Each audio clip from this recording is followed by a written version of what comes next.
अध्यक्ष महोदय, फक्त 2 सभासद आहे, 2. बघा आपण, काँग्रेस आहे, राष्ट्रवादी आहे, भाजप आहे, शिवसेना आहे, अपक्ष आहे, सगळ्यांनीच या ठिकाणी ऐकलं अध्यक्ष महोदय, आणि सगळ्यांनी पाठिंबा दिला की पहिले आमचा देश महत्वाचा आहे. आणि अशी ताकद जर वाढायला लागली अध्यक्ष महोदय, इस देश में रहना होगा कुत्तों तो वंदे मातरम कहना होगा. आणि हे जर आपण म्हणत नसाल अध्यक्ष महोदय, तर यांना या सभागृहामध्ये राहण्याचा आणि बसण्याचा अधिकार नाही. अध्यक्ष महोदय, आम्हाला हात जोडून विनंती आहे, राज्यपालाच्या अभिभाषणापेक्षा अध्यक्ष महोदय आज ही कारवाई करणं सगळ्यात महत्वाचं. अध्यक्ष महोदय, यांना निलंबित करा, यांना निलंबित करा, या देशाची गरिमा वाचवा. आणि अशाच पद्धतीने हे चालत राहिलं अध्यक्ष महोदय, अध्यक्ष महोदय, अशाच पद्धतीने हे चालत राहिलं तर या देशाचे तुकडे पाडण्याची एक प्रकारची पद्धत आहे अध्यक्ष महोदय. म्हणून आपल्याला विनंती अध्यक्ष महोदय, यांना विलंबित करावं ही आमची विनंती अध्यक्ष महोदय. मान्य खडसे साहेब. अध्यक्ष महोदय, या सभागृहाच्या इतिहासात कितने बार बोला ना, चलो सत्तार भाई बोल रहे हैं, वंदे मातरम से शुरुआत करो. चलो आप बिल्कुल करने वाले हैं. बोलो भारत माता की जय. तुम्ही उभं राहिला तर आम्ही कसं बोलू?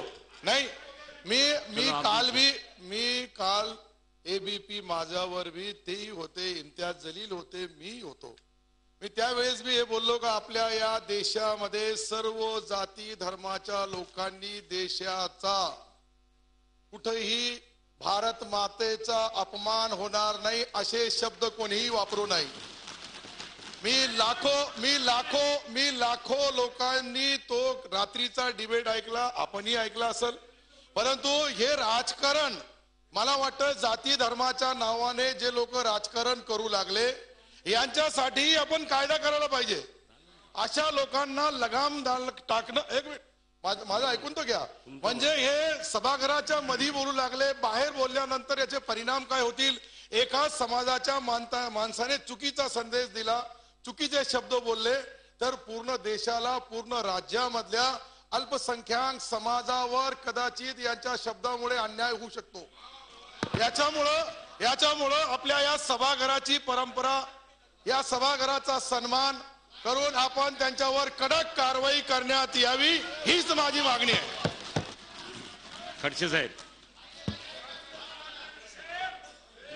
अध्यक्ष महोदय, या सभागृहाच्या आणि काल लोकसभेच्या इतिहासामधला हा सर्वात काळाकुट्ट दिवस काल अनुभवला. काल अध्यक्ष महोदय मी दिल्लीला होतो आणि त्या ठिकाणी सुद्धा खासदार ओवैसी यांनी भारत माता की जय मैं नहीं बोलूंगा अशा स्वरूपाचं वक्तव्य केलं. अध्यक्ष महोदय, खासदार ओवैसी आणि आमचे खासदार अरविंद सावंत आम्ही 3 जण त्या ठिकाणी बसलेलो होतो. बाहेर आल्यानंतर आम्ही बराच त्यांच्याशी वाद घातला कि ये तो हिंदुस्तान में ठीक नहीं है, ये देश है और ये देश के प्रति सदा होना चाहिए. हम लोग यहाँ देश में रहते हैं, आजादी के पहले भी कई मुसलमानों ने यहाँ खून बहाया है. ये देश को आजाद करने के लिए कई लोग ऐसे हैं कि धर्म और राजनीति के परे जाकर यहाँ उन्होंने मदद की है. हम ये देश के मिट्टी में पैदा हुए हैं, पैदा होने के बाद अनाज भी यहाँ का खाते हैं, यहाँ की हवा भी फुकट में हम लोग लेते हैं, यहाँ का पानी भी हम पीते हैं, यहाँ के इस पर ही हम बढ़ते आए हैं. मरने के बाद 2 गज जमीन भी यहाँ के ही लेना है, 2 गज जमीन के बाद 2 गज कपड़ा भी यहाँ से लेना है कफन का, और दफनाना भी है तो यही जमीन पे दफनाएंगे जब तक कि कयामत न हो. और ऐसी स्थिति में जिस मिट्टी ने हम लोगों को बढ़ाया, जिस मिट्टी ने हम लोगों को पानी दिया, पीने दिया, जीने का सहारा दिया, इज्जत दिया, प्रतिष्ठा दी, तो ये हमारी माँ है. एक ढंग से जिस माँ हम लोगों को जिस तरह से पालती है, बड़ी करती है, इज्जत देती है, उसी ढंग से भारत माँ ने हमें बड़ा किया है. और इसमें इसके लिए माँ कहना तो कोई गलत नहीं है, जिसमें हम पैदा हुए हैं। और ऐसी जगह आप लोग अगर माँ नहीं कहते होंगे तो मुड़ा इससे दुख का बात नहीं हो सकती। हिंदुस्तान का एक अलग इतिहास रहा है, म्हणतात बाकीचे म्हणतात। हिंदुस्तान, मैं कल के बात कर रहा हूं, एक कल के बात बोल रहा हूं। काल मी त्यांना जे सांगत होतो ते सांग। आणि हिंदुस्तान मध्ये राहून या ठिकाणी तुम्ही स्वातंत्र्याचा इतिहास पाहिला तर स्वातंत्र्याच्या इतिहासाची जी चळवळ झाली 100 वर्षाची, ती वंदे मातरमनं झाली। त्या कालखंडामध्ये जनगण मन नव्हतं का कोणतंही नव्हतं। जो कोणी युद्धामध्ये त्या स्वातंत्र्य युद्धामध्ये लढला तो वंदे मातरम म्हणून ध्वज घेऊन लढला। जो कोणी लढला तो या ठिकाणी मुस्लिम, हिंदू का ईसाई असा लढला नाही, या भारत मातेचा सुपुत्र आहे म्हणून लढला। त्याने कोणतेही जात पात धर्म मनामध्ये आणला नाही। त्या ठिकाणी कित्येक जे शहीद झाले त्यांनी इमान इतभर या देशाला स्वतंत्र करण्याची भूमिका घेतली। आणि आज जे विष येत आहे या ठिकाणी या देशामध्ये जे चाललेलं आहे, मग ते JNU मध्ये असेल का अन्य ठिकाणी असेल, मला वाटतं की देश विघातक प्रवृत्ती जे आहेत त्या बाहेर आम्ही ऐकत होतो, त्या विधानसभेपर्यंत जर पोहोचत असतील तर मला वाटतं दुर्दैवाचा प्रकार आहे।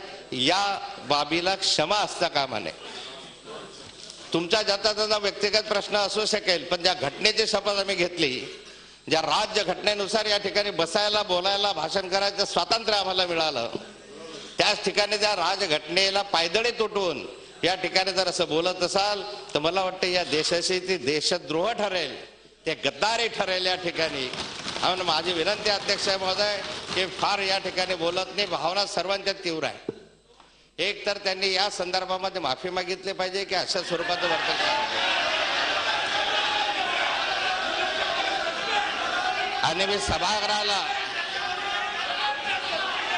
मी सभागृहाला विनंती करणार आहे की अशा सदस्याला या ठिकाणी अध्यक्ष महोदय या सभागृहामध्ये कठोर शिक्षा झाली पाहिजे। म्हणून या ठिकाणी सभागृह या अधिवेशनाचा कार्यकाल संपेपर्यंत त्या सदस्याला निलंबित केलं पाहिजे।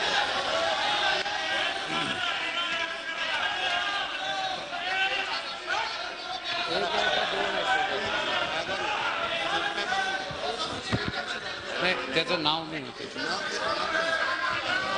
तसं अध्यक्ष ठराव मांडतायत महाराज, का? अध्यक्ष महाराज, नाही आता सभासद ज्या पद्धतीनं आज आता सर्व पक्षाचे विषय मांडतायत, मला असं वाटतं की गटनेत्यांशी आपण बोलू, पण ज्याने भारत मातेचा, छत्रपती शिवाजी महाराजांचा अपमान केला त्याच्या निलंबनाचा ठराव मी ह्या सभागृहात मांडणार।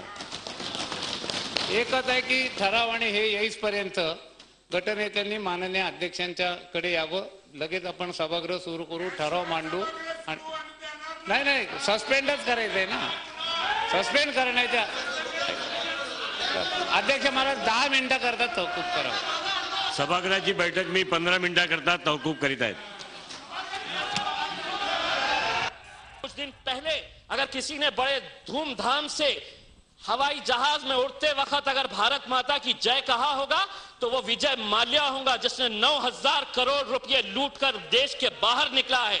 और उसे भगाने वाले कौन थे? क्या राज्य के जेटली साहब को नहीं पता है, प्रधानमंत्री साहब को नहीं पता था कि ये आदमी 9,000 करोड़ रुपए मेरे देश का लूट कर जा रहा है? ऊपर उड़ते वक्त उसने यकीनन भारत माता की जय जरूर बोला होगा, क्योंकि ये हो सकता है तो मेरे अपने ही देश में हो सकता है। या सदनामध्ये आत येऊन भारत माता की जयला विरोध करणे यापेक्षा मोठा पाप अध्यक्ष महोदय। अध्यक्ष महोदय, माझी आपल्याला विनंती, अध्यक्ष महोदय, या सभागृहातलं कामकाज आज बाजूला ठेवा। अध्यक्ष महोदय, या सदस्यांना निलंबित करणं या देशाची सेवा। अध्यक्ष महोदय, अध्यक्ष महोदय, अभिव्यक्ती स्वातंत्र्य आणि लांगुल चालन हा एकमेव नारा घेऊन या सभागृहात जर कोणी येत असेल अध्यक्ष महोदय ते सभागृह खपून घेणार नाही। आणि म्हणून यांचं निलंबन हीच या देशाच्या प्रतिष्ठेचा भाग आहे असं मांडणाऱ्यांपैकी आम्ही आहोत अध्यक्ष महोदय। म्हणून आपल्याला विनंती आहे की कारवाई झालीच पाहिजे। यांना शरम वाटत नाही या भारत मातेमध्ये राहून या भारत मातेचं खातात आणि भारत माता की जय म्हणायला यांना लाज वाटत असेल तर यांनी या देशात राहू नये. अध्यक्ष महोदय, छत्रपती शिवाजी महाराजांच्या स्मारकांना हे विरोध करतात.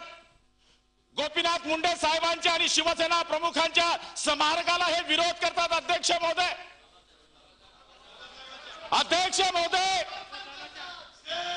या ठिकाणी या देशामध्ये आणि या राज्यामध्ये अल्पसंख्याक विभाग या देशाने काढलेला आहे. या देशामध्ये ना हिंदू ना मुसलमान हा कधी वाद आयुष्यामध्ये झाला नाही. अध्यक्ष महोदय, पण यांचा बाप जो किडे मकोडे जो ओएसी नावाची औलाद या देशामध्ये निघाली आहे, त्यांची ही पिलावणं जर या देशाच्या विरुद्ध बोलत असतील अध्यक्ष महोदय, हे सदन आहे. हिम्मत असेल तर या सदनाच्या बाहेर यांनी बोलून दाखवावं. अध्यक्ष महोदय, काय चाललंय? यांना जर या सभागृहामध्ये आपण निलंबित केलं नाही तर ज्या स्वातंत्र्याकरता हजारो लोकांनी बलिदान केलं तर व्यर्थ जाणार. अध्यक्ष महोदय, भारत माता की जय बोलणारी एवढी मगरुरी जर यांच्यामध्ये असेल अध्यक्ष महोदय, फक्त 2 सभासद आहे, 2. बघा आपण, काँग्रेस आहे, राष्ट्रवादी आहे, भाजप आहे, शिवसेना आहे, अपक्ष आहे, सगळ्यांनीच या ठिकाणी ऐकलं अध्यक्ष महोदय आणि सगळ्यांनी पाठिंबा दिला की पहिले आमचा देश महत्वाचा आहे. आणि अशी ताकद जर वाढायला लागली अध्यक्ष महोदय, इस देश में रहना होगा कुत्तों तो वंदे मातरम कहना होगा. आणि हे जर आपण म्हणत नसाल अध्यक्ष महोदय तर यांना या सभागृहामध्ये राहण्याचा आणि बसण्याचा अधिकार नाही. अध्यक्ष महोदय, आम्हाला हात जोडून विनंती आहे, राज्यपालाच्या अभिभाषणापेक्षा अध्यक्ष महोदय आज ही कारवाई करणं सगळ्यात महत्वाचं. अध्यक्ष महोदय, यांना निलंबित करा, या देशाची गरिमा वाचवा. झी 24 तास रहा एक पाऊल पुढे.